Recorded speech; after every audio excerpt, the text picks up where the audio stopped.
আসসালামু আলাইকুম এভরিওয়ান, আর কিরিয়াস YouTube channel থেকে আপনাদের সবাইকে স্বাগতম। তো বন্ধুরা, ইতিমধ্যে কিন্তু যে আপনার 18তম শিক্ষক নিবন্ধনে প্রিলিমিনারি পরীক্ষার যে ফলাফল প্রকাশ হবে, সেই ফলাফলের প্রকাশের তারিখ এবং লিখিত পরীক্ষা কবে হবে সেই তারিখ অলরেডি প্রকাশিত হয়েছে। তো মূলত এই ভিডিওতে আমি দেখিয়ে দেবো আসলে কবে থেকে আপনার প্রিলিমিনারি পরীক্ষার রেজাল্ট কবে দেবে এবং লিখিত পরীক্ষা কবে অনুষ্ঠিত হবে সে বিষয়ে।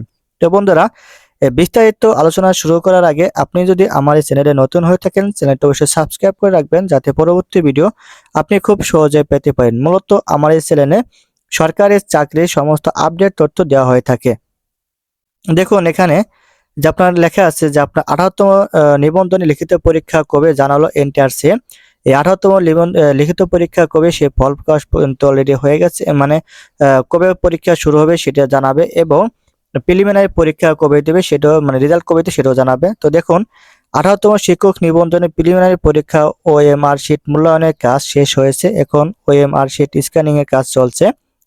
দ্রুত সময়ের মধ্যে প্রিলিমিনারি পরীক্ষা ফল প্রকাশ শেষে জুলাই মাসে লিখিত পরীক্ষা আয়োজন করতে চায় বেসরকারি শিক্ষক নিবন্ধন ও প্রত্যয়ন কর্তৃপক্ষ এনটিআরসি। দেখুন, এনটিআরসি এর একটি সূত্র দ্য ডেইলি ক্যাম্পাসকে জানিয়েছে আসন্ন ঈদের পর 18তম নিবন্ধনে লিখিত পরীক্ষা আয়োজন করা হবে। প্রিলিমিনারি পরীক্ষার ফল প্রকাশের পর দ্রুত লিখিত পরীক্ষার তারিখ প্রার্থীদের জানিয়ে দেওয়া হবে।